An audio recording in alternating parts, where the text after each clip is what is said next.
Good evening, everyone. Hope you're doing well.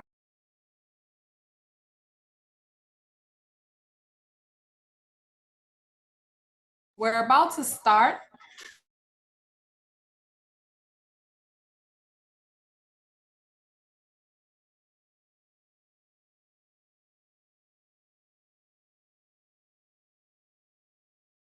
I see we have our first speaker here. We have some famous or familiar faces here. I see Bradley. Hi, Bradley. Thank you so much for joining us. Thank you to the members of our community for joining us. Wow, I see Chinwe, who has been one of our speakers actually at the event we had at the UN General Assembly.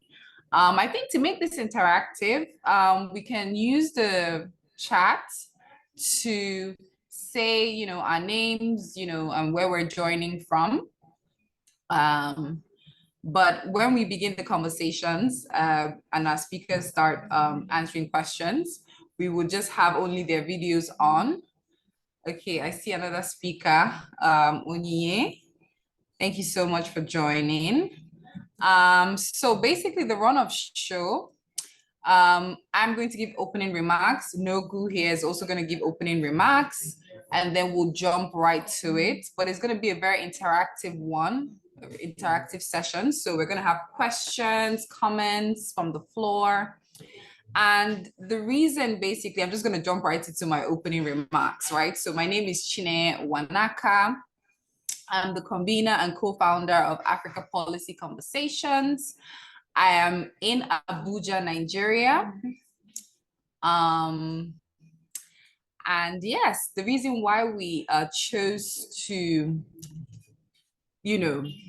shed some light on philanthropy. I think during the last event we had, side event we had for the UN General Assembly, we chose this topic, rethinking philanthropy.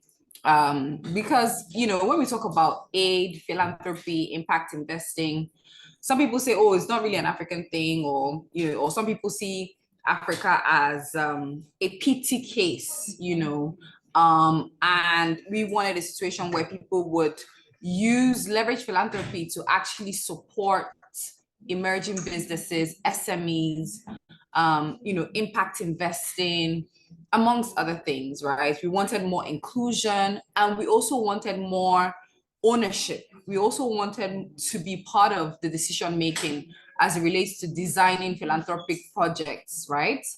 And so the topic also, recently, I think yesterday, someone came by the office, Catherine, I don't know if she's on right now, and she's been working in the philanthropic space in the US. And she was talking about how people will, so much money to the NGO, the nonprofit that she works for, how people give personal donations, how, all this good stuff. And obviously that's, it's a US-based philanthropy. And I just wondered that, how do we get Africans? How do we get, African billionaires, high net worth individuals, or just regular individuals to give to causes that they believe in, And we have so much to learn from the Western countries as relates to philanthropy. We have big philanthropic organizations like Ford Foundation, MacArthur Foundation, Rockefeller Foundation, amongst other foundations that have spent decades giving to a lot of causes on the continent. So I'm really glad to be here. I'm glad to be co-moderating. I'm going to hand over to Nogu to introduce herself and also give her own opening remarks, and then we'll jump right into the conversation. Thank you so much. Good evening and good morning, everybody. My name is Nogolunga Msibi. I'm honored to be here today as the Regional Director for Africa Policy Conversations in Southern Africa. It is a privilege for me to be part of an organization that is dedicated at fostering progress and prosperity in our vibrant region.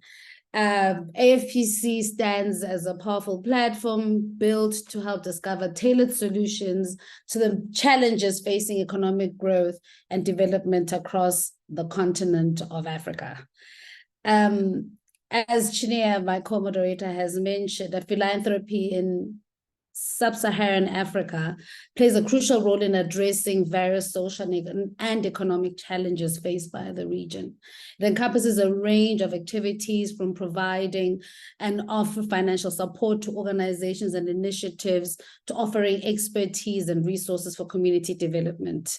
Many foundations, as Chineye mentioned, NGOs, individuals contribute to causes like education, healthcare, women and youth-led initiatives, poverty alleviation, and environmental conservation in countries in Sub-Saharan Africa. So today's webinar is a gateway to understanding how philanthropy influences our daily lives, the whole entire ecosystem of philanthropy in Southern and Sub-Saharan Africa. And I hope we can all explore its impact and its relevance together in this webinar. Thank you. All right, thank you so much, Nogu, our able regional director for Western Africa. I think today's webinar, I mean, a fun fact is that we're all females. So we have an all-female lineup. And I think it's a coincidence, actually, because we didn't plan it, but we're happy.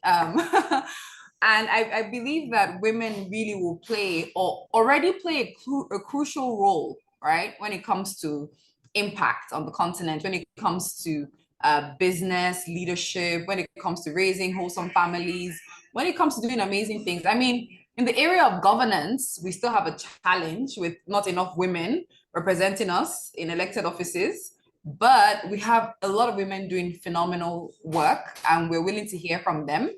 By the time we're done with our panelists, we'd really love to hear from other experts in the room. Obviously, we have Chinwe, like I mentioned, and some other people to also shed light on, you know, some of the work that they're doing and how we can all leverage philanthropy to make an impact. So let's jump right to it. I think we're starting, I need to confirm from the run of show. So both of us are moderating, by the way, Nogu and I.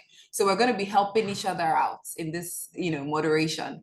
So I think we're starting with Thembekile. I hope I pronounced it properly.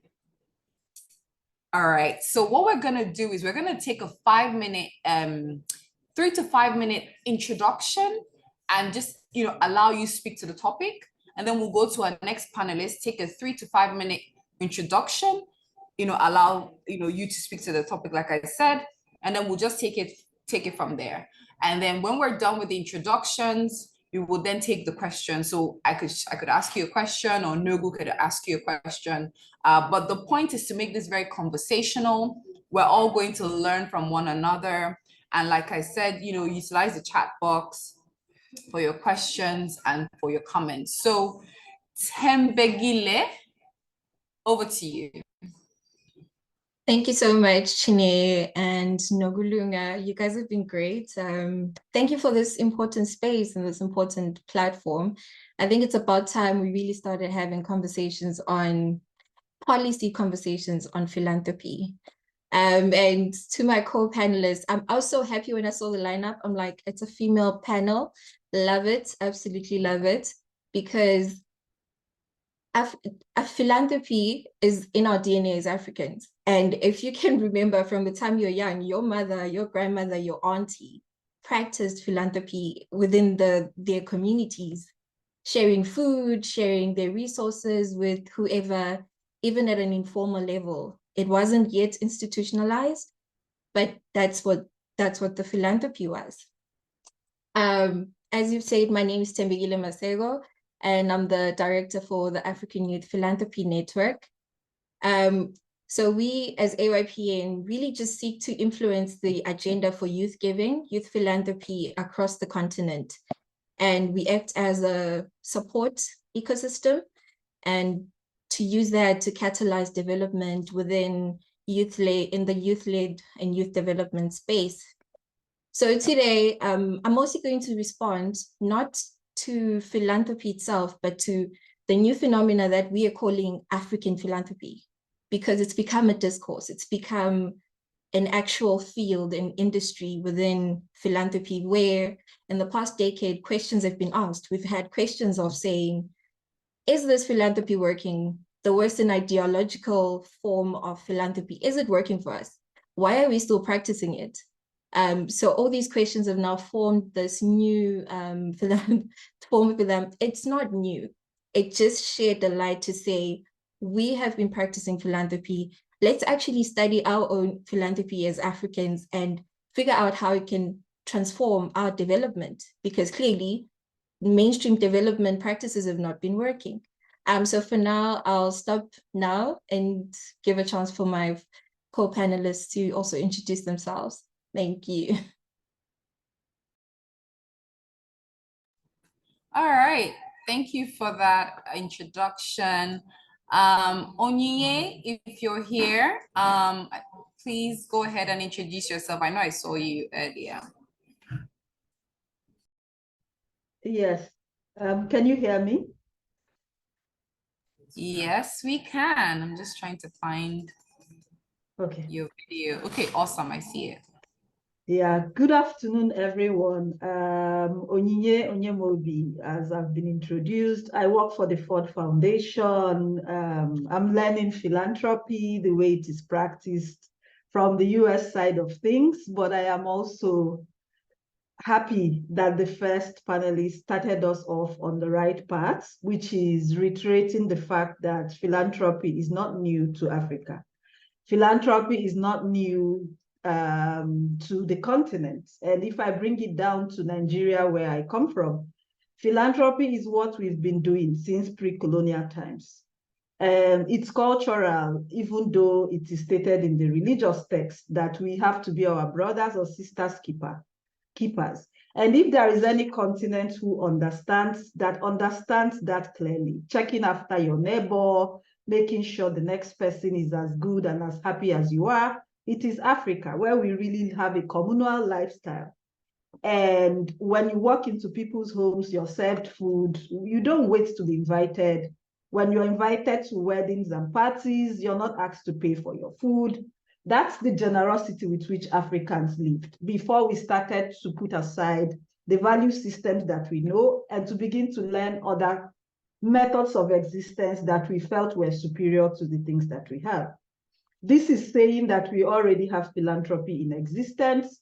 However, it may not be as institutionalized as other places in the world. If I give an example of where philanthropy actually worked effectively during COVID-19 pandemic in Nigeria, a few individuals, private organizations came together, and like a joke, it started with 2 or 3 people coming together to say, the state is not ready to respond. What do we do to make sure that our people are protected?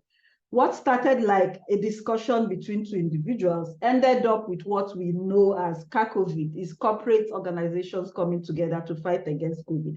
And they were able to raise 30 billion naira to respond to that.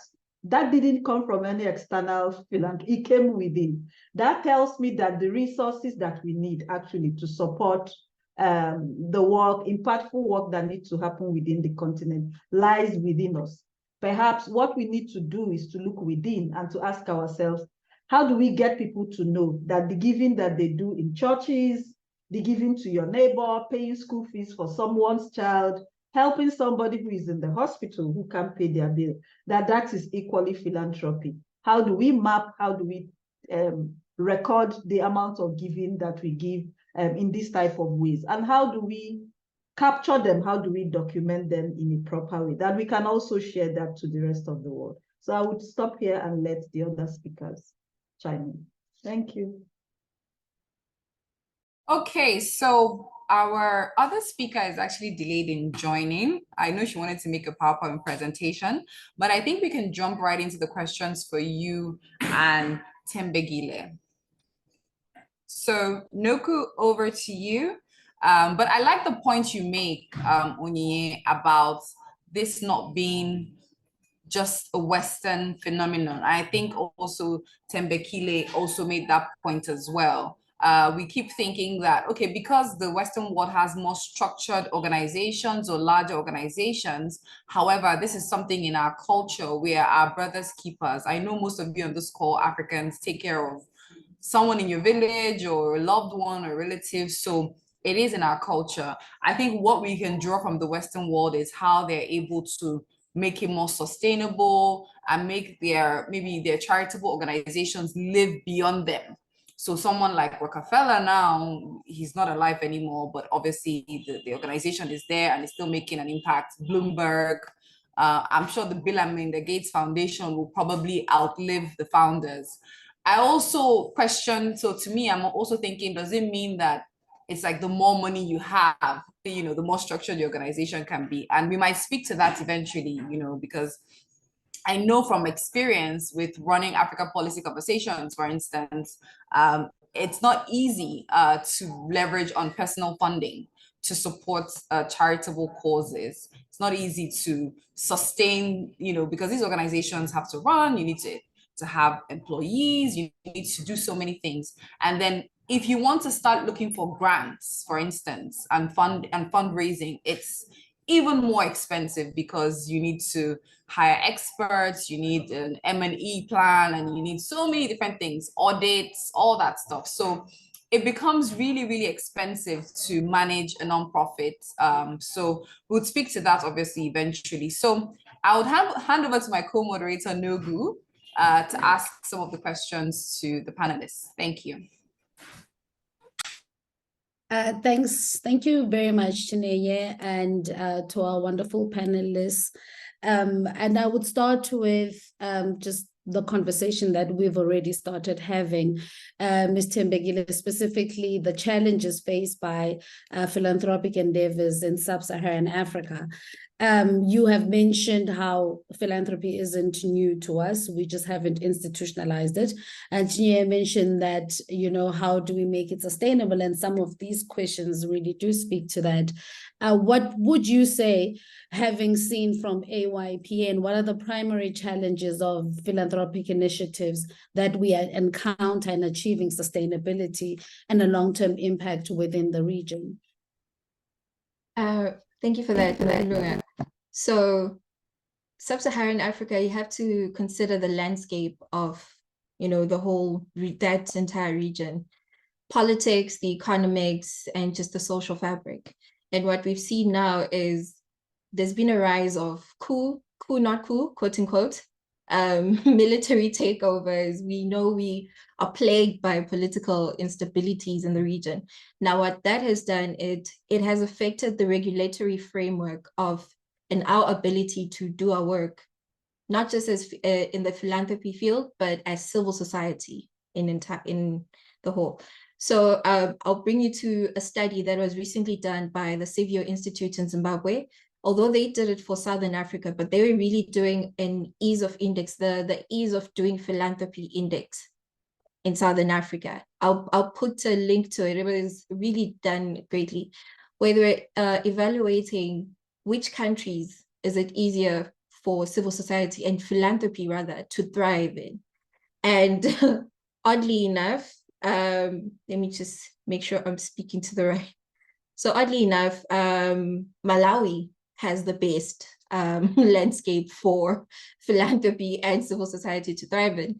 Malawi, followed by Botswana, have the best in Sub-Saharan Africa so far because of if you know Botswana already, really great democracy, really thriving. I expected South Africa to be there, but it really wasn't in the top two.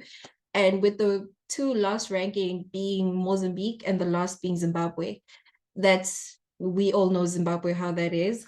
I think it was last year or in 2020 where they introduced the Private Voluntary Organizations Bill, a bill that has literally removed the role of civil society, the autonomy of civil society in Zimbabwe, where now the government can easily come and check your director. If they don't like what you're doing, if they don't like that you're funding a movement, if they don't like you're funding activism, they can come and remove your director and put somebody that they think will do what is right in their work.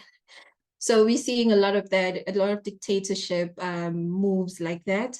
And those are really infringing on our ability as philanthropic organizations to do the work. And it's even worse as youth organizations, because now it's like a double tragedy.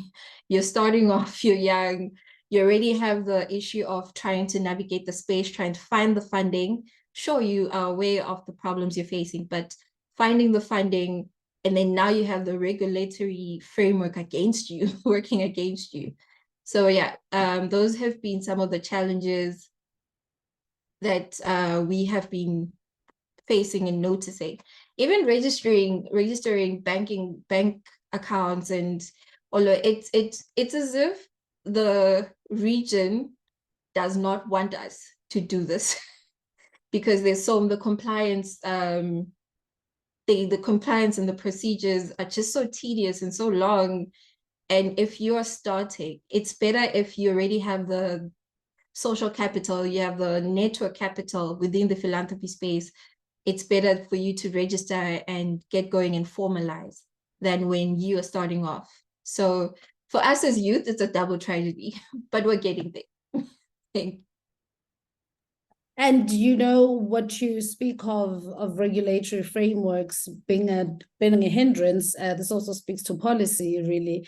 But how do you then navigate? How does an organization like AYPN navigate the balance between or throughout these challenges?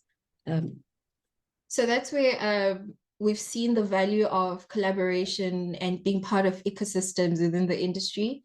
AYPN in itself is a network, an ecosystem of youth-led organizations, youth philanthropists across the continent, but we exist in a broader ecosystem.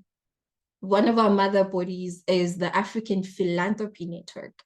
You know, that's really taken the barrel for philanthropy in the continent and is charging the agenda towards it. So that's how, and our board chair at AYPN is Ivan Zakini, who runs the East Africa Philanthropy Network.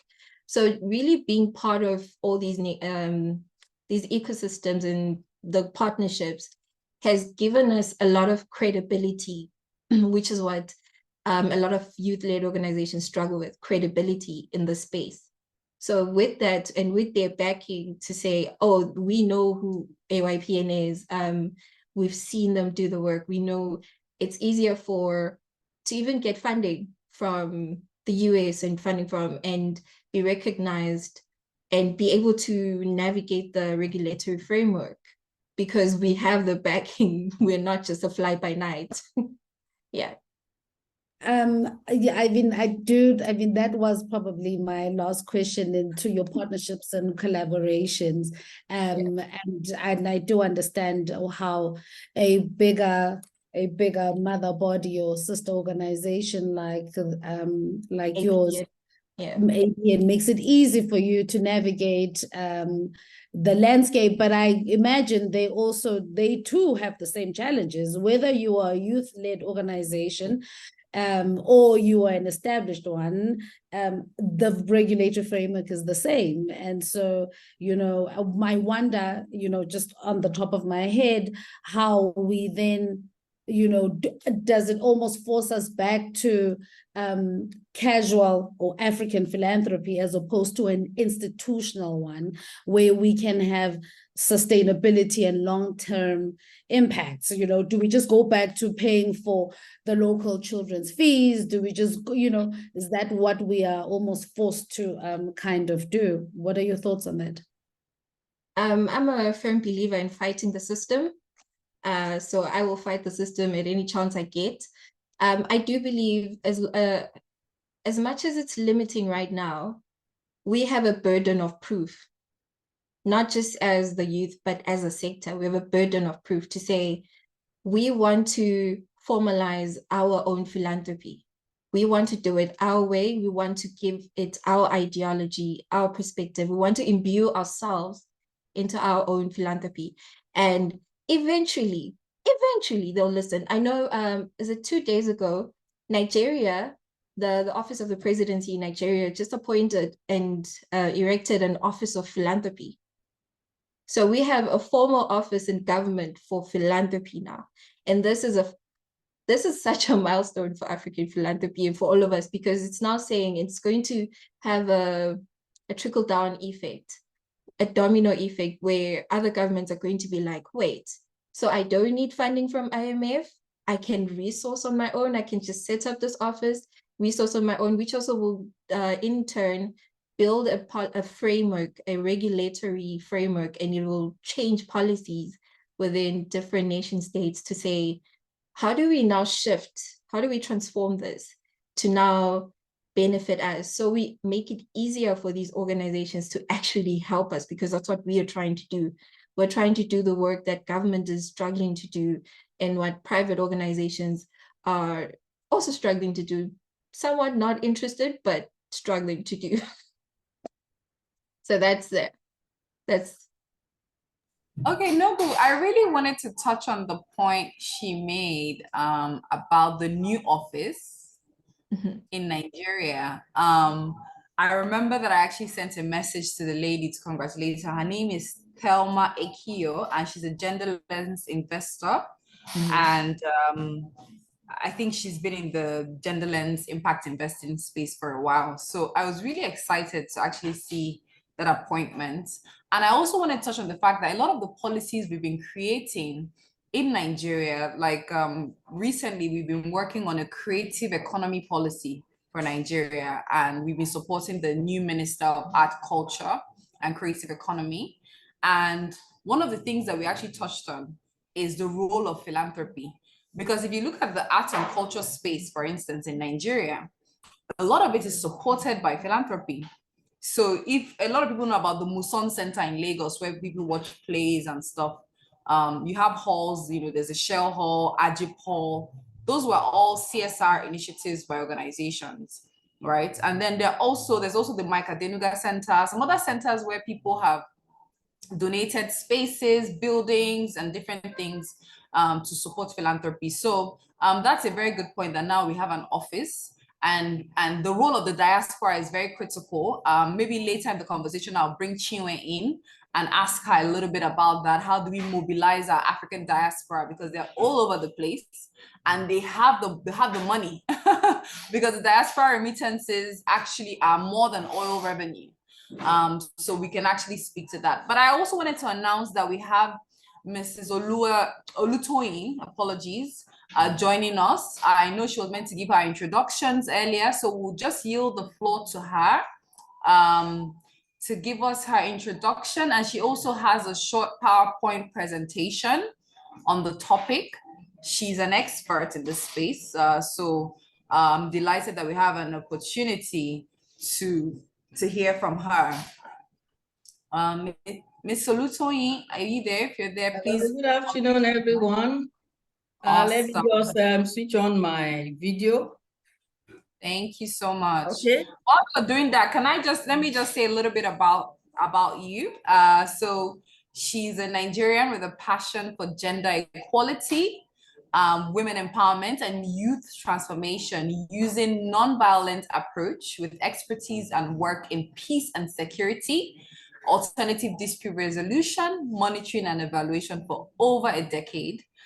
So prior to her joining UN Women, she served as a senior program manager of the Middle Belt at Search for Common Ground, Nigeria.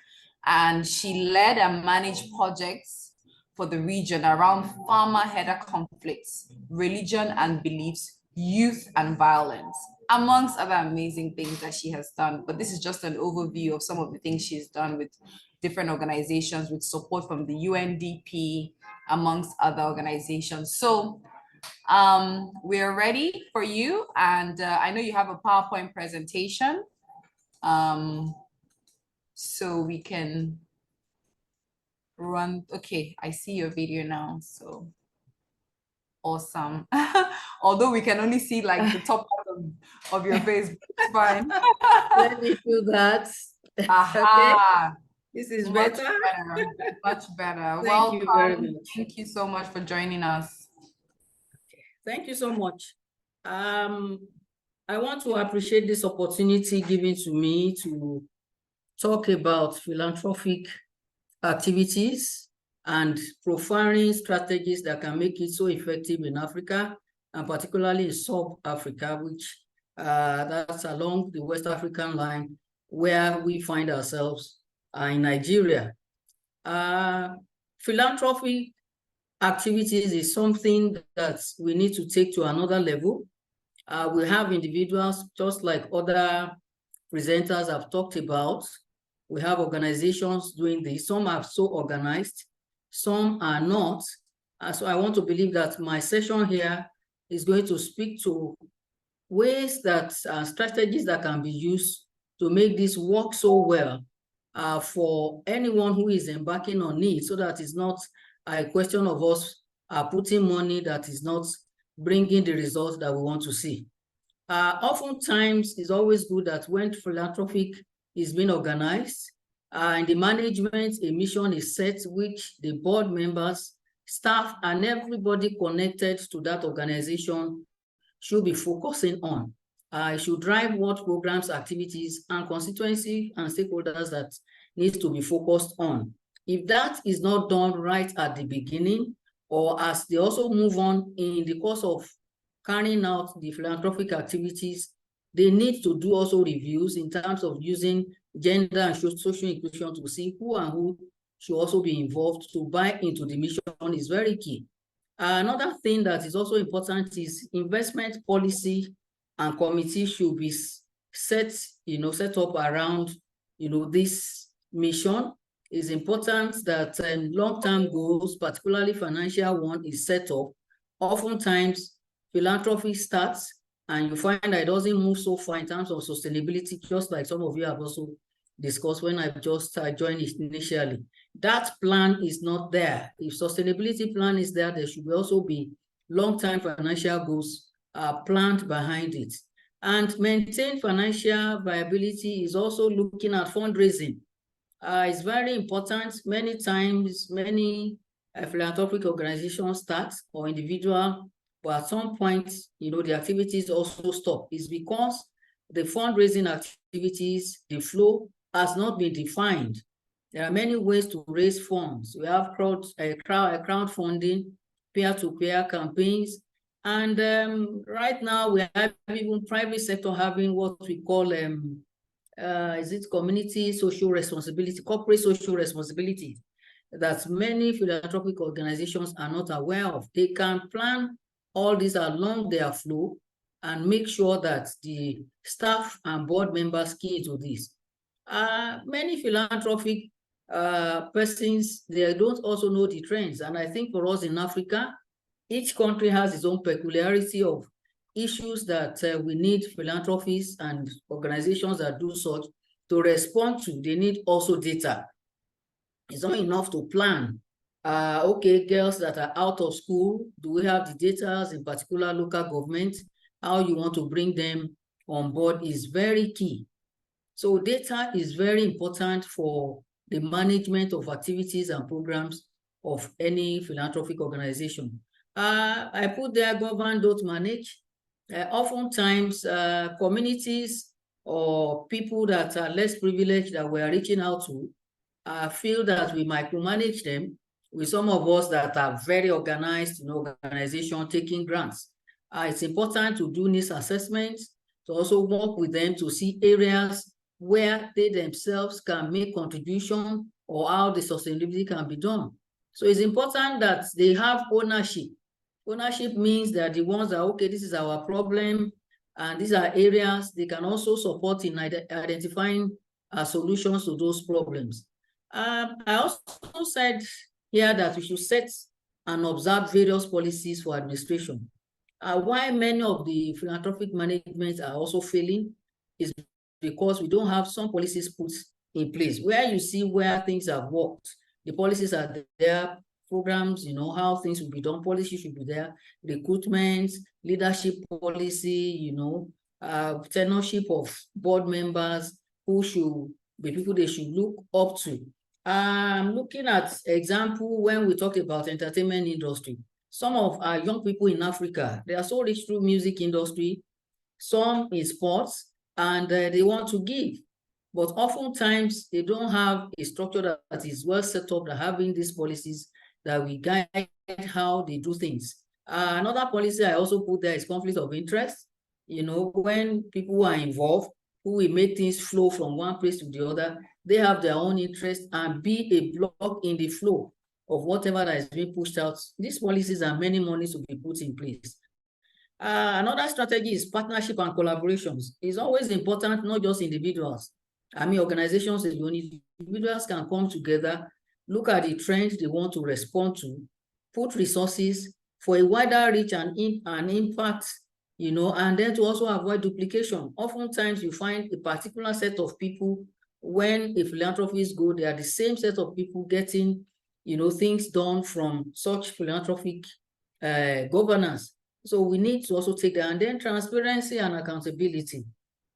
Oftentimes, many things are done where we said, oh, we want people involved, it's participatory. As events and activities are going on, people need to be carried along. And where money is given, I've participated in some of this kind of philanthropic, not just on the level of NGO. You need to let the person who donated money, what the person's money achieved. It's very important to communicate that at the end of the day. For us, we are looking at also importance of leveraging on data and evidence-based approaches. I've mentioned it in part of what I've said earlier, and which we cannot overemphasize. Data matters. Data, even as you know, the activity is going on before the program starts, as it's going on, and the data should be disaggregated by gender. And gender is not just women, you know, different strata of society, so that we know where these things are going to. It's very, very important when we do this.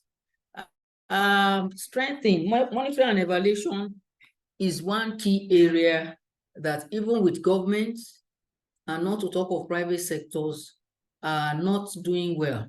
Many of these activities are planned, but you find out we don't have staffing for M&E units, and if it's not there, how do we get M&E framework put in place and a plan, and not just a plan, a costed plan for that matter? It's very important that we have that, so that those who have to carry out M&E of such philanthropic activities need to have access to the money that they have put towards the plan for them, and the time frame, whether quarterly, is monthly, they are doing this, or at the end of the project itself, it needs to be costed. And when this is done, it's important that we have reporting of this M&E. It's not important that, oh, the report comes out and is kept somewhere. It needs to be shared widely, because many of the stakeholders were interviewed at the point of putting this together. And that is what can help reframe, you know, retrack any project or programs of philanthropic activities that anyone or any organization embarks on. Madam, let's just come in here, because I would love, you've said a lot. I'd love us to, you know, unpack some of that, even with the other panelists, and also remain some for the questions that will come to you later as well. So we don't want to let everything out of the bag at once. But you made a lot of salient points that I love. You talked about the need for data, you know, gathering data. And then this monitoring and evaluation, because a lot of international organizations that are in this donor space, a lot of them, you know, have been accused that they've been doing these intervention programs for a long time. Let's say, for instance, the program is targeted at eradicating, I don't know, malaria, or I'm trying to think about a common program that, you know, big organizations run. I think there's the cholera outbreak and things like that, right? So you hear about these programs running for many years, decades, people building wells for people, doing all this stuff. And people argue that, look, this thing, in fact, there's almost a suspicion, you know, when it comes to aid in general. Like, is it that these big organizations just want to keep, you know, working on this problem without any results for many years, just throwing money at the problem, but the issues are still persisting, the challenges are still there? You know, I made a point about teaching people how to fish, not giving them fish. Now, is there a way to make this, and I know you talked about the need to do monitoring and evaluation and getting data and all that stuff. And then you mentioned a very important point. You said the people need to be involved. They need to have a sense of ownership. Sometimes people say they bring consultants from other parts of the world to come to a country to tell the people in that country what they should do. You know, why should these people be the ones telling us our problems? We know our problems. So I really like to bring in Onyinye at this point, then I'll come back to you as well to just sort of, while you're thinking about your answers to those questions, I would like to bring Onyinye in. And so maybe you can tackle some of the points I just raised, you know, about this sustainability question around philanthropy and effectiveness as well. Thank you. Thank you, Chinenye. So let me start by clarifying one particular point. So the conversation initially was whether as Africans, we do have a model of philanthropy that is sustainable, that would work for us. And how does that compare to what is obtainable in America, in the UK, and elsewhere in the world? What is there to learn from the model that they have? And then to your question about, you know, sustainability, I think every donor, so I work for the Ford Foundation, which is an American-based philanthropy organization that has existed for decades. And one thing that Toyin raised when she was talking, she talked about, you know, thinking about the money and the sustainability before you start. One thing that the Ford Foundation, the Rockefeller had done well is to invest. So what businesses do, private individuals do, is that before they go into philanthropy, they must have thought that they are doing business that is working well for them. And they have certain part of their profits that they really want to invest to give back. So that pot of money is not their business fund. It is some pot of money set aside and invested to bring in returns in perpetuity. So that money that they have invested, it runs in perpetuity. And that is where they pull funds from to support philanthropic endeavors. So it is not like what we do. Somebody meets you in church and says, oh, I need school fees. You dip hand inside your pocket and you give. And then you get home, your gate man's daughter hasn't paid for their school fees, then you dip. So without a plan, without a structure. And some of the things that people call philanthropy, it is giving, right? It is giving. But what is different is how do we make sure that whatever funds we are giving, we can continue to give in the long term. And the bottom line for this is that there has to be thorough planning. So if you haven't fed well and you're sharing your meal with your friend, definitely it means that your food is not sufficient to last you the next day. So what I would say is before you think of philanthropy, setting up an institution for giving, make sure that you have some sort of money that you want to put aside, whether it is in a money market, whatever it is, but that's the money from which giving would continue.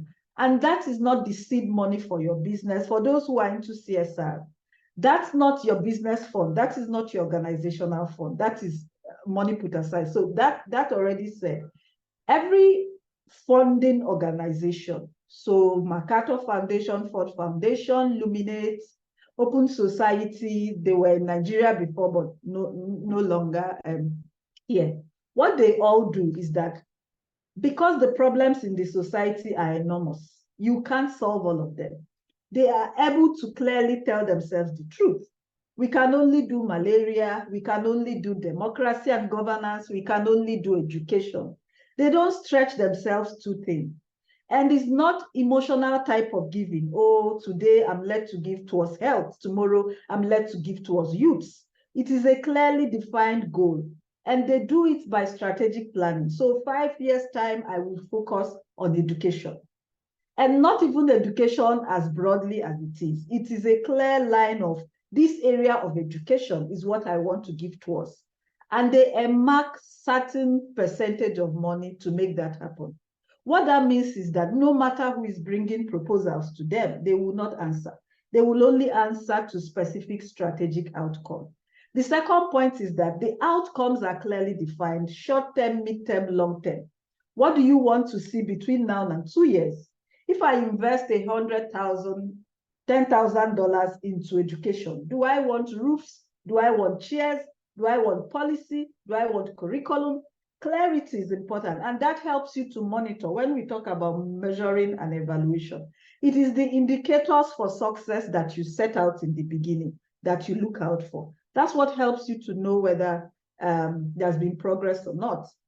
One other point I would make before I turn it over to you, Chineye, is that because you have clarity, short-term, long-term, maximum 10 years, for the Ford Foundation, every strategy is measured in 5 years' time. If within 5 years, with all the indicators for success, mid-term, short-term, long-term, if you're not seeing progress, then it means it's a wrong place to invest. You don't have to keep putting money there. So they will change strategy. But one thing that helps with strategy building, which is what we are not doing well or we haven't been doing, is that data is actually, it's not emotions, it's not sentiments, it's not, I want to give to my friend. It is, what does the statistics say? Where is the problem? Who is being challenged? So you use the vulnerability mapping to say, okay, this is what I'm passionate about. Although it is happening more in the western side of Nigeria, but the data shows that where I would make impact, where this money will touch lives, would be in the north. So you don't go to the east based on sentiment. So it is where you want to make the maximum impact with baseline number of what figures are there when you started. You measure in 5 years' time. How has it changed between the time you started and 5 years? And then review your strategy and know whether to continue to invest or not. My last point, this money that you have invested in perpetuity is also running in an ecosystem of other financial cycles. So if in the 5 years' time, the money you've invested or you put aside for this has gone down because maybe COVID impacted it, business was not doing well, investment has gone down, you may also want to review the number of people you want to reach. Important question that every philanthropy organization should ask: why do I want to give? Do I want to give because I want to position my organization to be seen as touching lives versus really, really touching lives? Do I want to give because I want to run political election in 10 years' time and I want to put myself out there? Is that why? So all of these questions will determine how much you're able to, navigate and review your plans as situations change, as funding cycle change, as you make progress in the space. So let me stop here and let others talk. Thank you very much. No, I'm gonna hand over to Nogu, but there's some points that you made that really resonated with me. But I'm gonna hand over to her. But later on, I need you to touch on some things the points you made. I see some people giving just to position themselves. So there's an organization we know about, we always speak about, and we always wonder, how do they get so much in terms of grants, funding, and all that? But it's because they're popular. The people on the board are popular. They might not necessarily be making impact, but they're popular. And I speak from a personal, this is very personal to me because we've tried to raise funds for the work that we do. And now I understand from a lot of things you've explained that, people have their strategic plans. If it doesn't align with it or the way they understand it to be, they won't give to it. They have that fixed mindset. However, we've also seen people just throwing money into popular organizations because they want the recognition, they want the accolades, and they don't really care about the impact. But we'll come back to that later. I'm going to hand over to Nogu because I'm sure she has some follow-up questions, but I've really learned a lot from your submissions, and I'm really glad that we actually invited you to speak on this topic. Thanks. Thank you so much, Chineye and Ms. Onyinye. And thank you so much for speaking on the strategies for enhancing the effectiveness of philanthropy, which is an excellent segue into what we would possibly have as the prospects and opportunities for philanthropic endeavors in Sub-Saharan Africa. You touched on, why the reasons why people give their strategies. An organization will have a charge and say, we are focusing our giving into women-led organizations or primary school education. You mentioned also that, some if it doesn't work, then you change strategy and you look at some other impact or some other initiative that you would make an impact, and which should be data driven. This all sounds like a lot, particularly for, I would say, smaller philanthropy organizations. What would you say the future is, or what are the opportunities for smaller philanthropic organizations, not as big as the Ford Foundation, for example, or the Bill and Melinda Gates Foundation? Because, you know, a lot of things, as Onyinye also mentioned, we need a lot of structure, we need monitoring and evaluation, we need data, you know, which all cost money. What would you say the opportunities are, and how can smaller philanthropic organizations almost institutionalize their giving?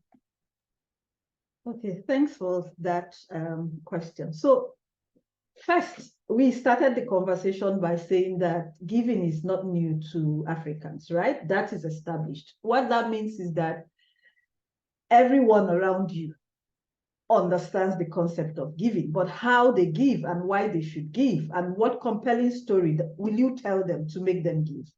And it's also happening within the context of where the debates around decolonization is high on the table. So what I would say to a young upcoming philanthropy organization, we at the Ford Foundation, we are also championing what we call local philanthropy. This is also recognizing that the donor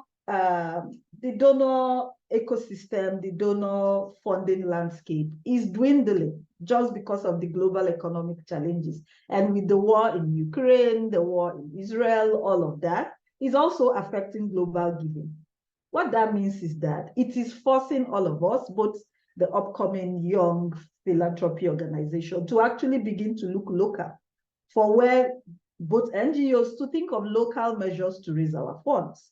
And that's where I'm saying that we understand that the Western structure for big philanthropy really work. We may learn one or two things that we can adapt to situate to our own type of giving. But what I would suggest is, are there people you know in your neighborhood, if you start from there?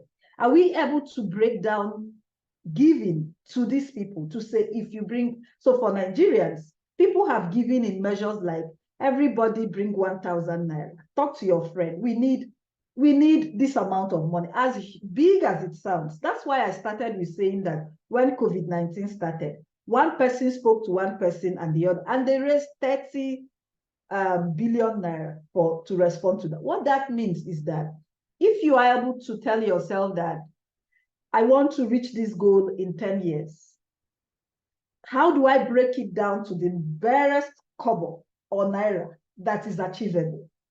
One thing that the donor landscape has done to the civil society space or to individuals in Africa is that we have sort of suspended our ability to push, to look for money in the spaces where we ordinarily will not look for money, to writing proposals to big organizations, to looking for grants. I know that there is a local organization in Tanzania. They are women-led organization. They make bags from raffia, from plants. And they make these bags, they sell these bags. They use proceeds from those bags to support whatever cost that they have. What am I saying? I am saying that we have huge resources untapped. There are many young people who have no jobs. The only thing is that it will take us a lot, folding our sleeves and getting our hands dirty and working. But over time, we will find a model that is suitable. So I'm saying to the young organization, do not give faith. You may not get there tomorrow. You may get there in 5 years' time. But it needs sustainable, broken down plans to the minute, granular plan, and you would get there. That's what I would say. Thank you so much, Ms. Onyinye. I would like to go back to Ms. Thembekile Maseko, if you were still here.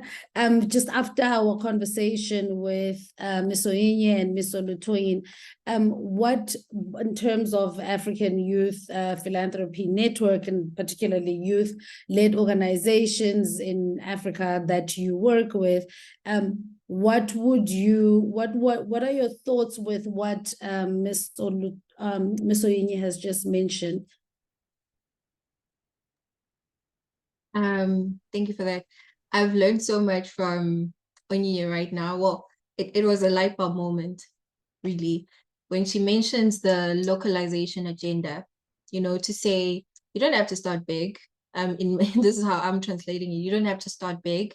Start in your community, start where you are and build from there. Build the necessary structures where you are. Leverage the resources within your community and within the sector that you're trying to influence. And I think that's what a lot of youth-led organizations are doing in Africa. But for some reason, I think there's just a lack of capacity within their own internal structures to actually do it and do it the right way.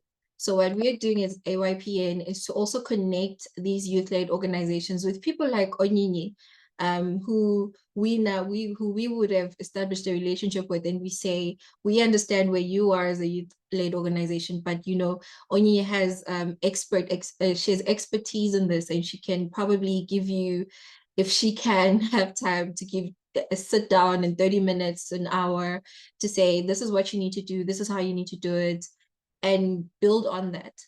So just localizing and connecting people is what I'm really learning from this. And just the last question, you know, the conversation has touched on the reasons why people start giving, you know, for whatever reason. It could be for political. I mean, as soon as someone says, I'm establishing a foundation, you know, the next thing we see, they're running in local politics, or, you know, it's a billionaire trying to cleanse their image. And so there are a lot of suspicions around philanthropic endeavors, and how essentially these can be accepted by the wider population. What have you seen, and what are your thoughts regarding that? So I do agree. When she said, why do I want to give? When she asked that question, like, you know, we need to ask ourselves, why do I want to give? Because what a lot of high net worth individuals, as you're mentioning, do it just to appease their moral compass. But more importantly, they do it to not evade, but to get tax incentives. Because doing philanthropic work comes with a lot of tax incentives. So might as well put your money in a foundation so that you don't have to lose more and more of it. But yeah, I think we need to do more. I think someone in the comments said we don't have an incentive to give yet in Africa, but I don't think that's true.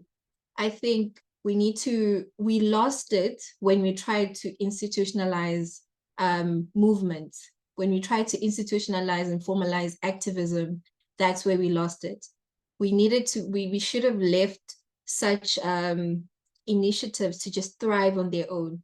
Support them if we want to, support them if it aligns with our strategic pillars, as Onyinye said, but we needed to just have left them to just thrive in the way they are.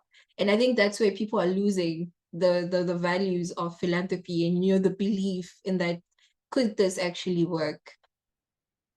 Okay, I'd like to jump in here. Thank you so much, Thembe.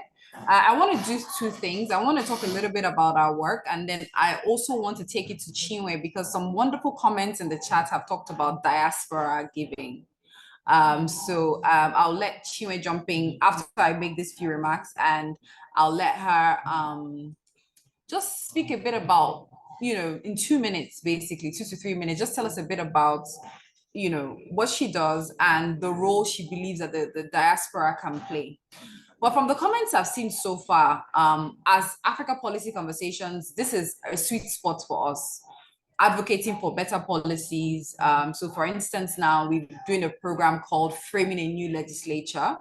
We're supporting lawmakers, especially the new lawmakers who came out as a result of all the activism that's happened with young people coming out to vote, get their PVCs in Nigeria.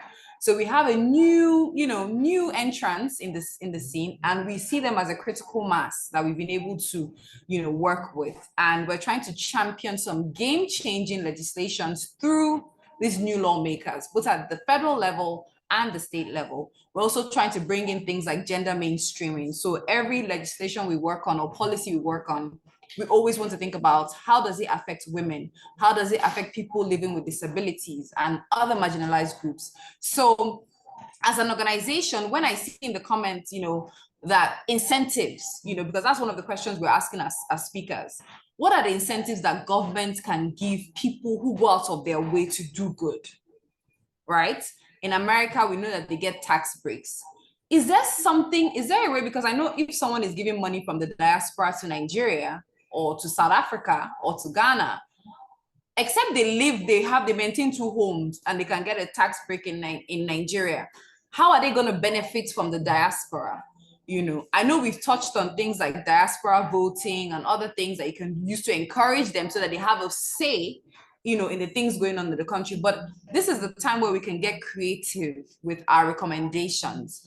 And we want to make this very interactive. We want you to post your comments in the chat box so that we can ask our speakers. We want to use the next 30 minutes to get enough knowledge from our wonderful experienced speakers. So please put your comments or questions in the chat box. So like I said, Africa Policy Conversations, we're a Pan-African organization. We're registered in Nigeria, in South Africa, and now in the US, because we have a huge diaspora community.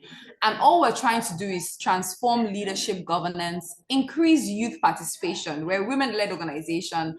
We have a secretariat filled with women and also men as well. Our community also men as well. So we're not, we include all the genders, but we're very passionate about change, making an impact, making a difference, and we try to champion policies and laws that would create jobs for young people, for women, and like I said, people living with disabilities. We believe that really wealth creation is one of the solutions to our problem. So instead of just aid can be there, but we also want our people to be empowered, to have jobs, to innovate, and so this is what we try to do as an organization. I think Noble would talk about what we're doing in Southern Africa, because there's a lot of inequality. Everywhere in Africa, there's a lot of inequality, but we also have some thematic areas that we focus on in Southern Africa. So at this point, I'll bring in Chinwe to just answer the question around diaspora engagement and just touch a little bit about the experience she has had fundraising, and then we'll take other questions and comments from the chat box. Thank you. Thank you, Chinwe. Can everyone hear me? Can everyone hear me? Okay, good. Yes. Thank you so much, Chinwe. Thank you to all the speakers. I'm a lifelong learner, so it was good to just hear everyone speak. I learned so much. So when it comes to the people in diaspora, we're not talking about people who grew up in Nigeria. Sorry, can you introduce yourself so they know you're in diaspora and everything? My name is Chinwe Gono. I work for a nonprofit organization. I've been doing cultivation, stewardship, grant funding, board relations, and fundraising for over 15 years. So back to the conversation on the diaspora. So we have people who were born out here in the diaspora to Nigerian parents, people who have grandparents from the continent, but they always want to do something. So even hearing about an office of philanthropy in Nigeria, I think that's great. So people out here want something that is more streamlined. In the first instance, people are already sending money back. We know about all the millions of dollars in remittance that go back to the continent. So people are already funding education, they are funding projects. Now, once you have something that's more streamlined, something that's trustworthy, I think people want to get involved. So in order to get the people out here in diaspora engaged, I heard Ms. Onyinye talk about data. Anytime I talk about data, people say, oh, the data lady, data collection. But who's that one organization or one firm that can begin to collect this information?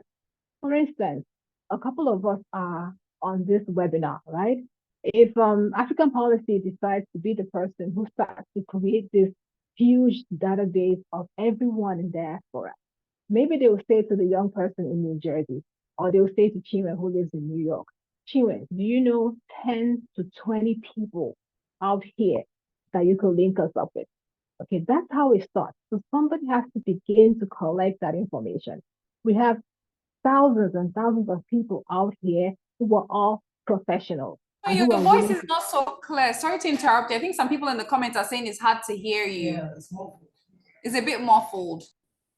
I took off my earpiece. Can you hear me right now? Perfect.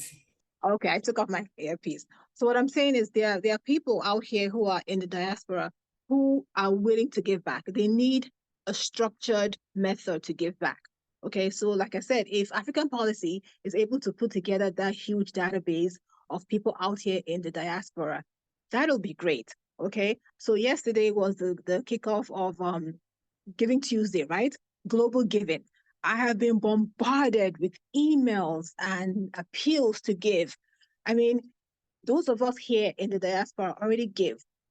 We would very much like to be able to support the philanthropy happening on the continent without even tax breaks. So I know those of us that make contributions here, and we get these tax breaks, right? The richer you are, the more money you are, the more tax breaks you can get and save so much money. But when it comes to giving, what we're trying to teach in philanthropy right now is, what's your passion? Why are you giving? Are you making a contribution to pediatric hospice, for instance, because you had a family member who died on hospice and was a child? Do you get what I mean? So it's less about the tax breaks, because most people who give to charity are not wealthy people. So they won't get that much tax breaks. It's all about your passion. What are you passionate about? So that importance of data collection is very important in getting the diaspora involved. And also, I heard someone say something about, if you run a nonprofit or you're in philanthropy, you have to be able to tell your story. You have to be able to give people facts, right? All that boils down to data collection. If I find a funder out here who, again, supports, let's say, hospice pediatric, and I take them down to a local community on the continent, and I say, this funder has $50,000 to give you. Can you give me some data? Can you tell me how many pediatric patients you have served in your local community? Can you tell me how many surgeries you have done on pediatrics? Like, can you give me data? What data do you have in order for you to get this funding? So it's very, very, very important. So African Policy, whenever you're ready, I will be happy to support in terms of getting the diaspora over here involved, because we all know professionals. We all know people who know people. So when you're ready, let's start putting that, or let African Policy start putting that directory together so that we can get people involved. Look, we are more than ready. In fact, we were ready yesterday, or even a year ago. Or we've been doing this for 5 years. So thank you so much for those suggestions. We're taking them on board. Like we mentioned, putting structure into things is not cheap. We have to start with registering an entity, for instance, in the US, because we know some people might not even be comfortable giving here. They want to get their tax breaks and things like that. We've done that process. Now we're registered in the US. So people in our US community, we can do a lot together to be able to channel that giving to causes, on the continent that people care about. I know that governance has been a huge issue, and that's why we've chosen that mountain to tackle as an organization. Leadership in Africa has been challenged over the years, and especially leadership that is inclusive, that is representative as well. And then data. What we've also, as Africa Policy, we're already supporting people in government with data, because a lot of times our policies are not backed by data. They are backed by emotions, feelings, egos. And because there is no proper monitoring evaluation, we don't know what has worked in the past. and we don't know what to continue, we don't know what to discontinue. So that's why it seems like sometimes governments go round and round in circles and you don't feel the impact. That's the reason why we have our think tank, and we have amazing volunteers. We have over 200 volunteers, you know, across different parts of this thing. And we're trying to keep our community more engaged by having these webinars. We hope to have these webinars at least once every month, and then have our in-person events both in Nigeria, in South Africa, in the US, and other parts. So we're ready to collaborate with anybody who wants to support the work we're doing, you know, in the area of governance, in the area of civic participation, data-driven policies and laws, and then just supporting philanthropy in general, supporting impact investing and philanthropy in general. So on that note, we want to take some questions. If you're bold enough, you can unmute, you can raise your hands, we can unmute your mic for you to give a question. We're going to wrap up the webinar in about 10 or 15 minutes. I know someone who's eager to speak, so I'm going to yield the mic to Uchechi, one of our co-founders, to also make her comments, observations from the webinar so far. And then if you want to speak, please raise up your hands or indicate in the chat box. Thank you. Okay, so hello everyone.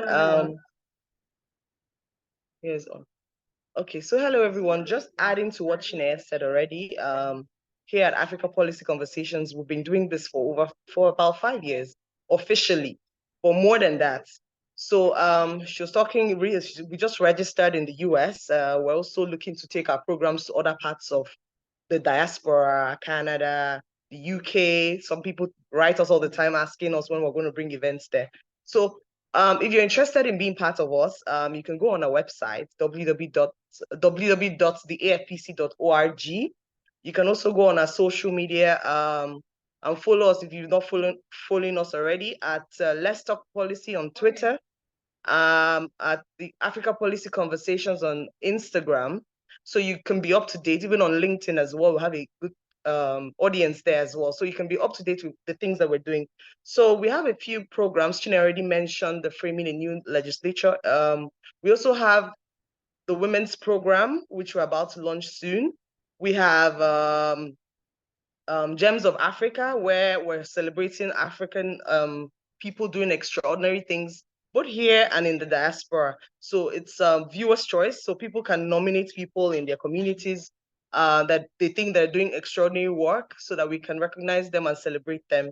So in line with giving as well, if you're happy to give, we also have our details on our website. You can also send us a message if you're interested in donating to support the things that we're doing here. I'm going to borrow a line from scripture that says that we're going to lend to nations. So we're lending our time. We've been doing this for 5 years, and we've been lending our resources and our time to nations building African continents, right? So you can be a part of it. You can donate your time. It could be 1 hour a week, 1 hour a month, however much time you have. You can also donate your resources as well to support the work we're doing. So thank you very much, guys, and stay tuned for Chineye. Thank you so much. So we're going to get back to our speakers. Thank you, Uche. Uche, thank you for the shameless plug. You know, we have to plug our work, obviously, because we're learning as women to be bold and to be confident, because sometimes we do this work in silence and we're ashamed of asking for help. But you know what, we're not strong Black women, you know, we're okay. We don't mind asking for help. So that's why we're reaching out. And thank you to everyone out there. I know a lot of people who have joined this call are also running organizations. What we try to do is be an ecosystem enabler as well. We're currently building a physical location. You know, fingers crossed, I'm not going to let out too much details, but the location is actually going to support the ecosystem. So if you guys need like a space to work, if you have a nonprofit, you have a project you're working on, you'll be able to, you know, work from our space. We also have spaces that you can host your events and just different things, co-create solutions that will help the continent. Well, we're going to get back now to our speakers because we know that we're running out of time. We'll come back to Miss Olutoyin. I don't know why I keep adding the Oluwa. It's just Olutoyin. So we're going to get back to you because I know I loaded you with some questions and I left you to simmer on those questions. You work with a big organization, and I'm sure you've heard some of the feedback that has been given about this big organization. So here is your chance. I'm glad that we have someone who can speak directly to some of these issues. Please, I'm sure you remember the question, so I don't have to repeat myself. So I'll just yield the mic to you. Thank you. Okay, thank you very much. It's indeed a privilege, as much as some of us work with big organizations. Our heart still goes to the upcoming ones, and particularly those that are probably following the traditional way of carrying out philanthropic activities. It is important that we note for young organizations or individuals to grow in philanthropic activities, they need to be transparent.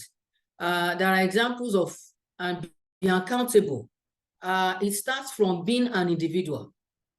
You see somebody who has been trusted over time that will source for money, do things, and have a way of reporting back, accounting to those who gave the money.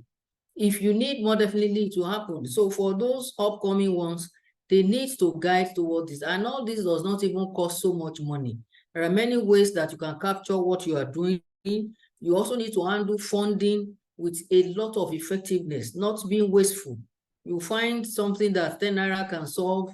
You are letting somebody know that you have used 1,000 naira, which would have gotten, the number of what 10 naira can get out of 1,000. So if we have this, but one key thing that we need to also work on that I also noted here is also mapping resources, which Onyinye has spoken to. We have, Africa is not poor. I've had to approach, donors. We take money from embassy. When I was on a project, we're to peace building, and I'm like, oh, please, I need money for women economic empowerment or youth, that we're not just talking conflict prevention. Let's solve socioeconomic issues. And I look at the ambassador, looked at me and was shaking his head. By the time he responded, he said, Tony, we will not give Nigeria because we see your money in our system. Nigeria is not poor. Nigeria is being impoverished. So part of the corruption thing going on in the country. So as an individual organization, if you don't get yourself accountable, there's no way you can grow. It's not just possible, even in little things. There was somebody that I think I love his quotes. Somebody who is going far in life will be somebody who counts people, who counts money, and who counts votes. So oftentimes, part of looking at counting people, we're talking about data. People that matter that you want to reach out to. Onyinye talked about passion. Many people who are into it. It's not about passion, it is about show off.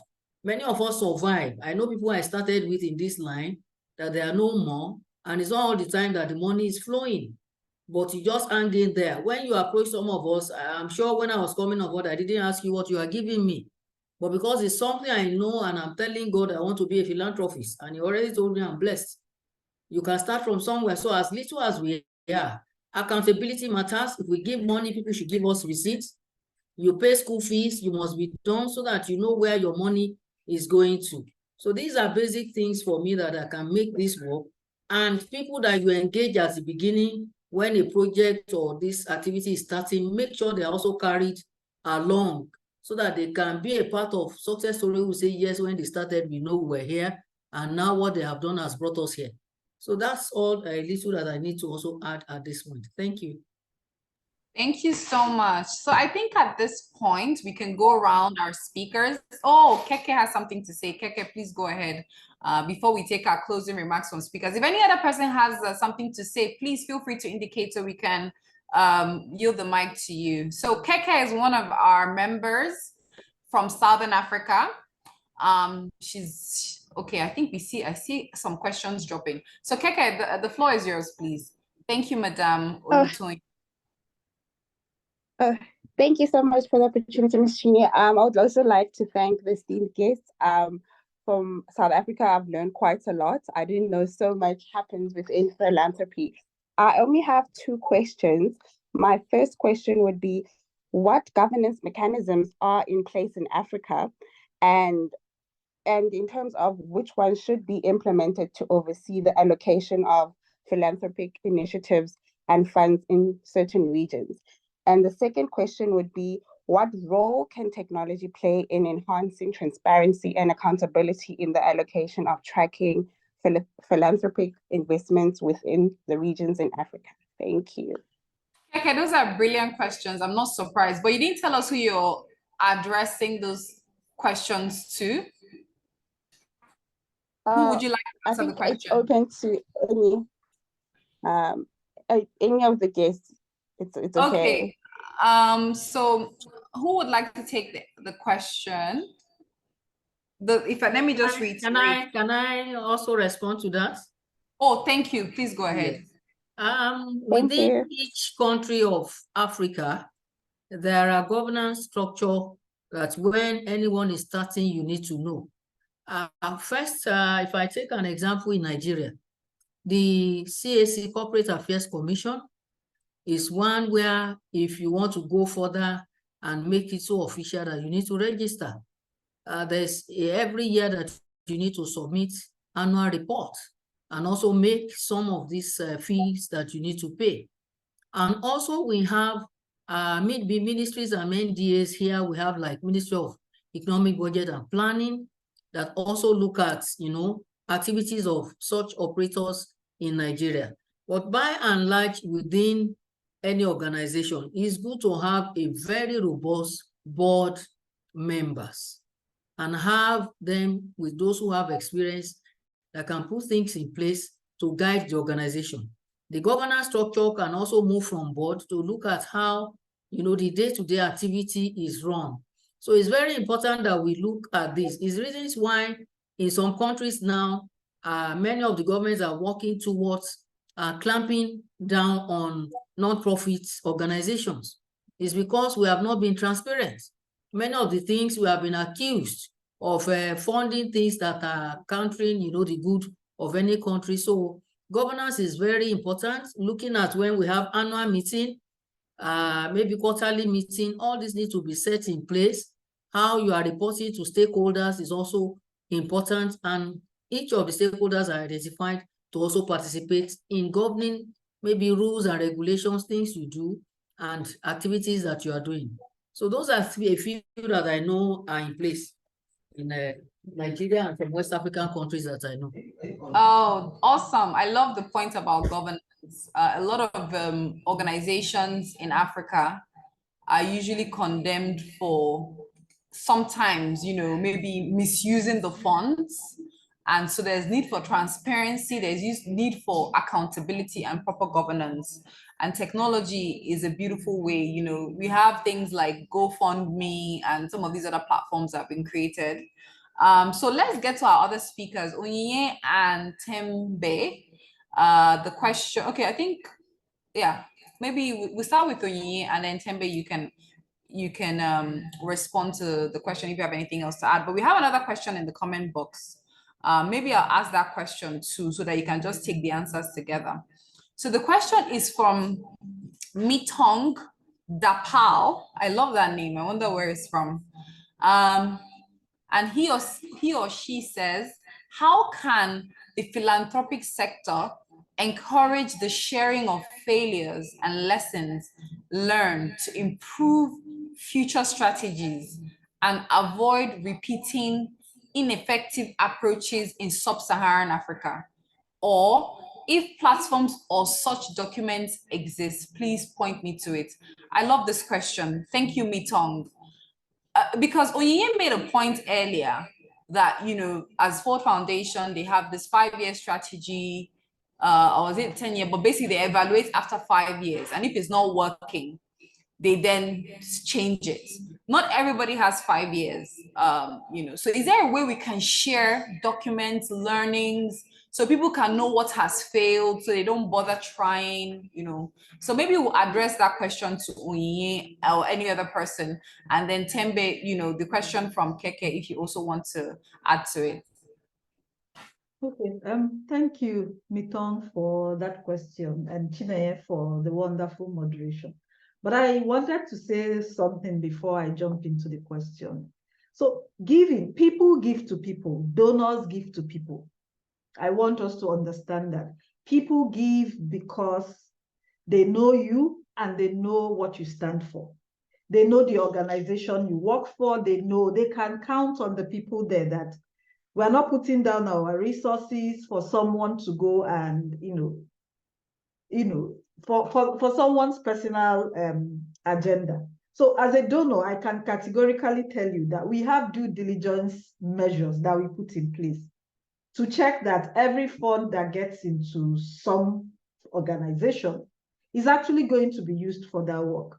Because there's something called opportunity cost. For one bad grant that you have made, there are 1,001 persons who would have utilized that money more effectively. So I wanted to get back to the point around trust, because trust is key in giving money, in receiving money. Trust is one of the capital that you can invest.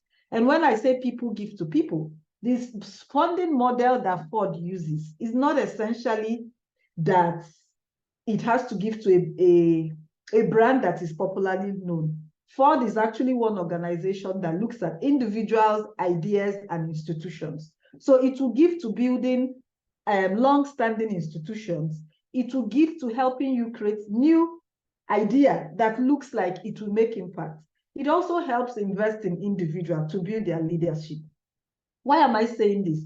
Is to say that if you're doing an amazing work and we find you, and people can testify to that, a Ford program officer can see your work on Instagram, on social media, on Twitter, and do further research on you without you knowing that somebody is looking out for what you're doing. And the person writes to you and says, come, let's have a conversation. I like what you're doing. I think it will contribute to our strategy in the region. I think we can work together. And then you have that conversation. So this is to disabuse our minds that some people get grants, some don't. Having said that, it is along the lines of that. And you have, so for Mitong's question, so no donor would act. There are books that has been written on philanthropy, best ways to give, best practices. There is actually a recent one that Rockefeller just put out. I don't have the link now, but if we have follow-up conversations, I can share some materials with you. But no donor with, so when we also engage with organizations that we have, our grantees, we ask them to be truthful about learning, about their learning journey. So we have a culture of trying to paint everything as good, because we think that if you say that you struggled with something, that the donor won't give you money. It's a learning journey for both the donor and for the person receiving. I think honesty is one of the things that so like Tony mentioned before, why would you want to say that you need $10,000 for something that 1,000 Naira can do? Being honest, there are many times that we as donors, as Ford Foundation, had looked at proposals and said, this money that you're quoting won't get you what you need. Maybe you need to add more money. Donors do it. But it takes honesty. And a donor can sit back and see a proposal and knows that this is false and this is fake. So having said that, trust is key. Your personal integrity, the integrity of your brand, but you can also write to any donor, Mitong. You can write to Ford Found, any donor that you feel has invested in the area that you have interest in, to say, what can you share with us? What are the learning? What are the challenges? So for Ford Foundation, before we even invest in any program area, the gender work, disability space, we do a mapping of that ecosystem. We look at who are the funders that have been there before us. How much did they invest? What are the outcomes that came out of it? And we have like a learning session with key stakeholders on the ground and ask them critical questions. So relying on the internet to find information or what exists is not always the best way to go. If you want to commit your funding to a specific area, look for the stakeholders that have worked there, ask them clear questions, be open enough to share your fears, and every donor will be open to share this information, but it's not something you may find in the public domain. I don't know if that answers your question. Thank you. Look, I feel like you've given us a masterclass, you and the other speakers. I'm really, really grateful for these insights, because I know that although we have people in our community that are already from established organizations, we also have upcoming organizations. So this knowledge is very, very useful to each and every one of us. We're learning, we're taking down notes. And the funny thing about this life is that you play multiple roles. In one role, you can be, someone who is giving, another role, you can be someone who is, so it's really, really interesting, the dynamic. So we have Ife Dolapo has her hand up. So you can unmute your mic or your video if you want and just ask your question in 1 minute, and you can tell us which speaker your question is addressed to. Thank you. Okay. Hello, good evening, everyone. Thank you so much for the opportunity. It's been very insightful, and I'm really grateful for the platform. Thank you so much for the dissemination of knowledge and a lot of information. So my question is directed to you, right? From African policy conversation. So I'm happy with the Nigerian government and, of course, the newest office that has been established to look into philanthropic activities and all. So I'm now going to ask you, are there plans from your establishment in giving out advice and institutionalized framework that can assist this newest establishment of the Nigerian government to channel funding towards genuine philanthropic work, right?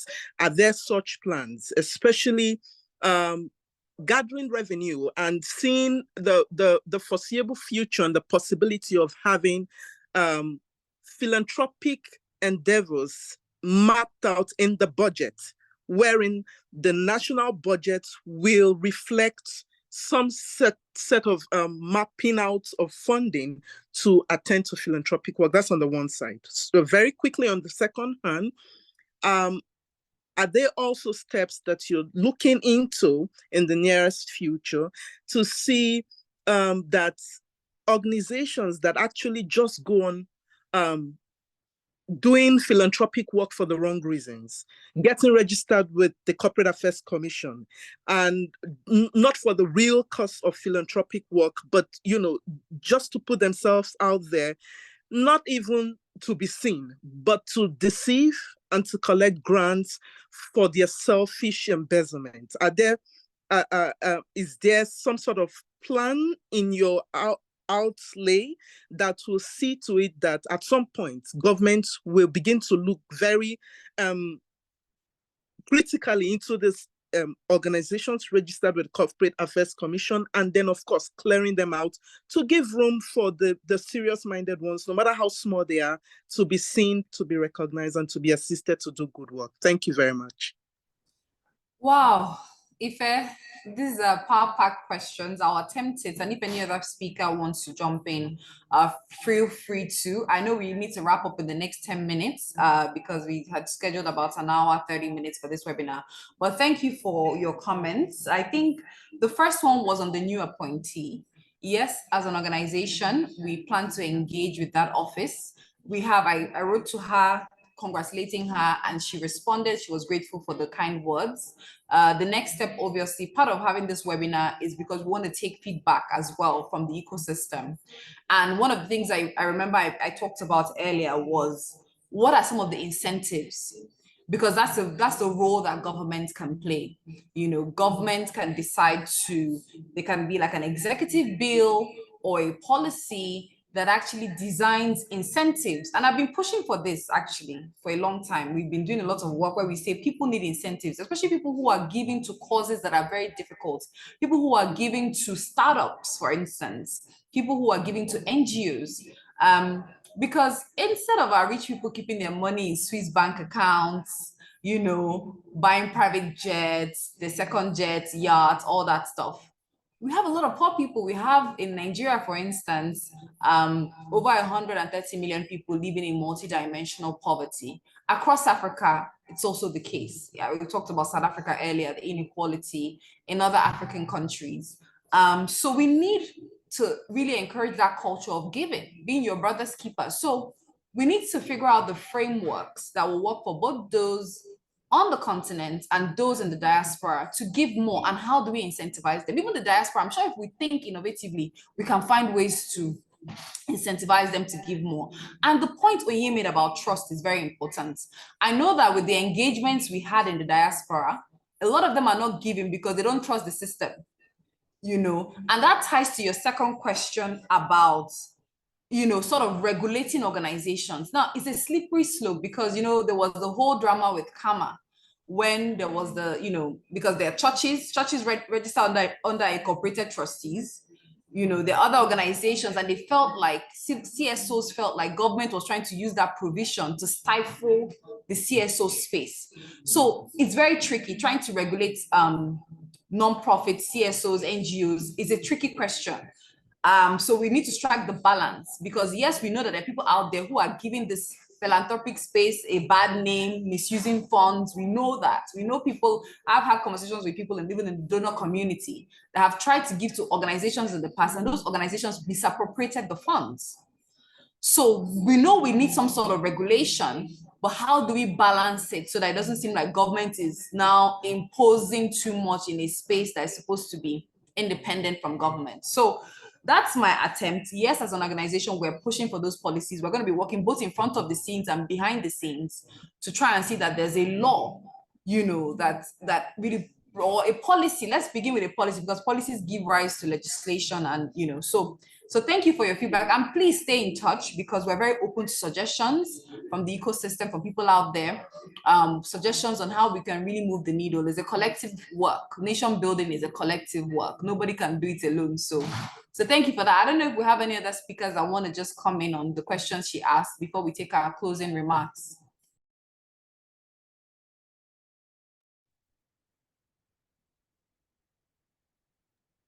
So maybe I can say something, if that's okay. Okay, so one thing about philanthropy and the misconception around philanthropy is that you're giving to the poor, you're giving to someone who needs something, but you can also be giving to yourself. And what that means is that giving is not just giving money or giving time. So about the policy shift that needs to happen to shape the philanthropy space for us in Nigeria and in Africa, we all need to contribute to it. So we all have something to bring to the table. If we pay more, until EndSARS happened in Nigeria and collapsed the space of youth activism, where you have everybody, musicians, the cooks, everybody came on board to push for a change. That's also the approach we should use or adopt for shifting or changing things in the way we give as Africans. How can you bring what you have to the table to shape the structures that we need? African policy conversations might need some skills that you have, and you can push or pull your weight around them. That's about giving to yourself. If we have a space that is accountable, I also want to say that I know that the government has created an office, which is good, but it's also something we need to watch. I know that we live in a space of authoritarian regime where people are being monitored, things are being monitored, civil society, the space is shrinking. There is that suspicion around, oh, what are donors doing in country, in Africa? How are they getting money? Is this about terrorism? I know that those questions have been there. So it may also be useful for all of us to watch this office that's been set up. What is the mandate? What do they want to achieve? How do we support to ensure that we hold them accountable to achieving what it is that they want to achieve? So when you give to yourself, it means supporting standing institutions, holding them accountable, speaking up when you have to. Use your platform, Twitter, social media, to ask questions. And now that we have freedom of information, they also owe you the responsibility to respond. So that's how, in giving, you also give back to yourself. So thank you. I love that. I love the idea of giving back to yourself. So I think we've come to a very good point where we can take closing remarks from our panelists. I want to start from Thembe, and then we will just go to Olutoyin, then we'll go to Onyinye, and then Noku and I would close out. So over to you, Thembe. Thank you so much, Chinenye and Nogulunga. No, I feel like I'm the one who's learning so much from my co-panelists more than anyone else. I'm trying to establish and build a youth-led network in the continent. And I think there was a question that wasn't really addressed by Geke on leveraging technology and innovation and whatnot. So I know Didi Nunweli from Nigeria and Lead Africa developed a platform, and I think this is what we need to do going forward. Building platforms and systems where donors can track. So what their platform does is they capture data in real time. They go into the field, capture results, capture everything, and the donor also has access to that platform. So the donor can also see on their end in real time the results and everything that's happening within that particular project. So yeah, I think that's how we can leverage building. We really need to start building platforms like that. It can be an app, it can be a web app, it can be WhatsApp. Okay, I don't think WhatsApp has the capacity yet, but we need to build tracking systems like that. And in conclusion, thank you so much for this. I hope I'm definitely going to be joining more and more of them. And I think what you guys are doing, I know you spoke of the new initiative you guys are starting that will really create a place for civil society organizations to function, to have a space to work from.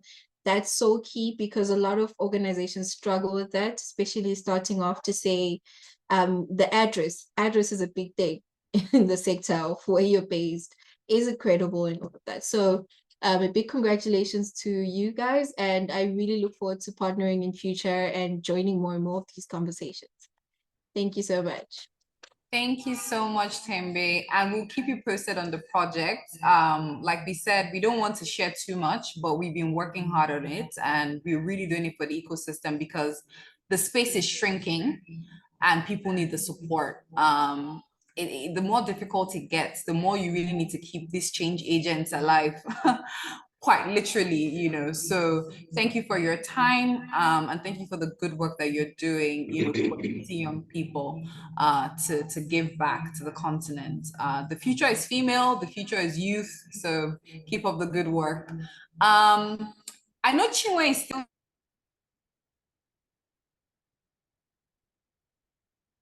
I know that we kind of pulled you in, Chinwe, but if you want to give any closing thoughts before we go to Ms. Toyin and Onyinye.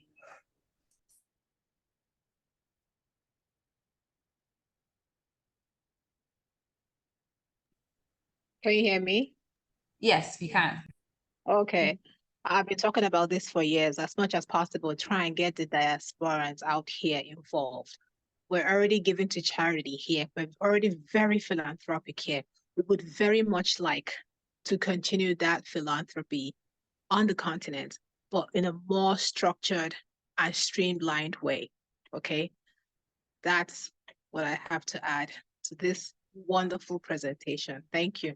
Thank you to so everyone. much for your time. Thank you for joining. So we'll head over to Ms. Olutoyin for your closing remarks. I want to say thank you to your team for this opportunity, and I want to say thank you for reconnecting me with Onyinye. We have had some work together years back Wow, when she was in Plain Foundation. All right, so thank you. And basically my message out here is that Africans need to start looking after other Africans. The whole continent is being wearied with AIDS, and people don't want to lift a finger. We need to be creative. We need to be trustworthy. We need to be open, transparent, and accountable. Once we can put all these factors together, any individual wishing to go into philanthropy, I'm sure you will survive. Once you are ready to keep records, you are open to let a lot of things be known by those who want to ask questions and need more, you know, responses from you. I'm sure we will go a better way as a continent. So thank you for this opportunity. Thank you so much. Onyinye, the mic is yours. Yes, yes. Thank you, Chineye and the team at African Policy Conversations for bringing us together. And yes, Tony, it's good to see you again. It's been ages. So I would like to say that the Ford Foundation in the past 1 month has been engaged in 2 different conversations around local philanthropy. And we seeded the African Philanthropy Forum. I don't know if you're in connection with them. It's led by Mosu. So they had their the annual conference in Lagos some 2 weeks ago. And they are networking with all the high network individuals, the Ike, Aiboje, all the big names you can think of are under that platform. And the whole idea is to think through what we are discussing here today. So this is to say that it's an ongoing conversation.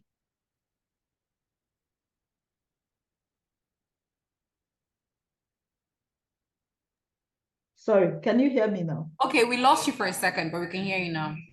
Okay, so I'm saying that the Ford Foundation is championing a conversation around redefining philanthropy for Africa. So it may also be an opportunity for anyone here who wants to continue this conversation on a different platform to come in and hear what the Ford Foundation is thinking about this and whether there are opportunities for young people. We are also considering, we have what we call the Young Feminist Organizing, because we realize that young people don't get the attention that they need. When you go to the feminist space, the older, well-established people get all the grants. This is to say that the time is now to have the conversation that we are having. Our door is open. You can come, we can have a conversation, and we see where we take this, how to take it further. So thank you very much, everyone, for listening to Someone us. just said, I hope so, when you said our doors open. No, but thank you so much for this information. It's been very, very useful to us. We've learned so much, honestly. I think knowledge is power, and a lot of people don't succeed because they don't have the knowledge. So thank you for sharing your knowledge and your insights. To every speaker that has come, may God reward you all for your time, your efforts, your energy in the impact and philanthropy space. So Nogu, over to you for your closing remarks so that we can end this conversation for today. Thank you so much, Chinenye, and thank you for kind of moderating through the questions as well. It's been quite fantastic. And as we draw to a close, I'd like to extend my heartfelt gratitude to all our distinguished speakers, our very engaged participants, and our audience for their contributions to today's conversation. It has been quite incredible and shedding light on the potential and challenges within philanthropy in Sub-Saharan Africa. And just a point on the African Philanthropy Forum that has just been mentioned. We are aware of them, and they were actually invited to the conversation as well, and we will continue in their endeavors. And I just want to say thank you again for everybody's active participation, and let's go stay connected and continue in our collective journey towards creating a better tomorrow for our continent. Thank you. Thank you, Nogu. I know that you've been so exhausted, and you just showing up and showing out we've been planning this for a couple of days. I wasn't even involved in the planning. So you guys put it together. Blessing the rest of the team. You guys can even turn on your videos. Everyone that worked on this, thank you so much. You guys are so amazing. I just jumped in last minute to moderate. So yeah. So we want to take a group photo for those who are still left. I know we've lost like half of our audience already. But if you don't mind, you can turn on your video and we'll just take a group photo before we leave. Just a picture of the screen. Thank you to our community members. I see quite a few people on. Our volunteers, I see quite a few of you on. So if you don't mind let's take a quick group photo. Yes, please. You can turn on your cameras. Thank you. And thank you everyone for joining. All right, so let's do this. This is a virtual group photo. People are even leaving before taking this photo. Anyways, nice to see some faces behind the camera. Okay, nice to see everyone. 5 more seconds. Put on your wig or whatever you need to put on. Or your natural African beautiful hair. Okay, so yeah, I think we will just go ahead. Which are you taking the photo? Who's taking the photo? I'm taking pictures already. I'm taking okay, Blessing is taking the photo. Keep smiling. Blessing, thank you so much to our wonderful coordinator, programs coordinator. She's the one with the Africa policy. She's the one in red. So thank you very much. I'm also enjoy your evening. Thank you. And thank you so much to our speakers and every single person. Thank you, Dabere. Thank you to our secretariat. Thank you, Chidera. Thank you, everyone. Enjoy the rest of your day. I think we're done. Thank you, Dalo. Thank you, Dalo. Thank you, Dalo. Thank you, Thank you, everyone. Southern African team. Thank you so much. Thanks, Zainab. Have an amazing rest of your day. Bye. Bye. Thank you, And Zainab Chimamanda. too. Zainab, everyone, thank you. everyone. Bye-bye. See you next time.